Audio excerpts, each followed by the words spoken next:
Now a man from the house of Levi went and took as his wife a Levite woman. The woman conceived and bore a son, and when she saw that he was a fine child, she hid him for 3 months. When she could hide him no longer, she took for him a basket made of bulrushes, and daubed it with bitumen and pitch. She put the child in it and placed it among the reeds by the river bank. And his sister stood at the distance to know what would be done to him. Now the daughter of Pharaoh came down to bathe at the river, while her young women walked beside the river. She saw the basket among the reeds and would send her servant woman, and she took it. When she opened it, she saw the child, and behold, the baby was crying. She took pity on him and said, "This is one of the Hebrews' children." Then his sister said to Pharaoh's daughter, "Shall I go and call you a nurse from the Hebrew women to nurse the child for you?" And Pharaoh's daughter said to her, "Go." So the girl went and called the child's mother. And Pharaoh's daughter said to her, "Take this child away and nurse him for me, and I will give you your wages." So the woman took the child and nursed him. When the child grew older, she brought him to Pharaoh's daughter, and he became her son. She named him Moses, because, she said, "I drew him out of the water." One day, when Moses had grown up, he went out to his people and looked on their burdens, and he saw an Egyptian beating a Hebrew, one of his people.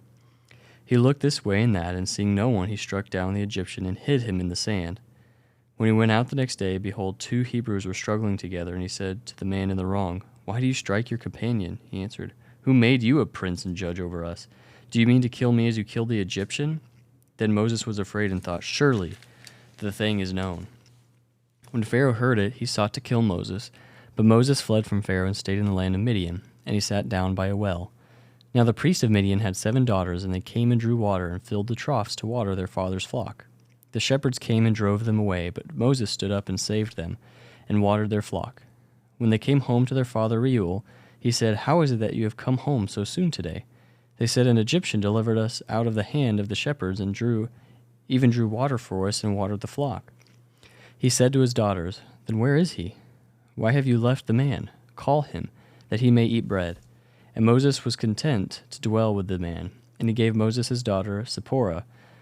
She gave birth to a son, and he called his name Gershom, for he said, "I have been a sojourner in a foreign land."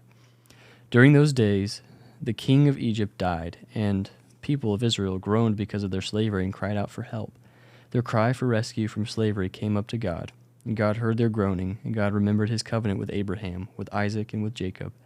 God saw that the people of Israel and God knew.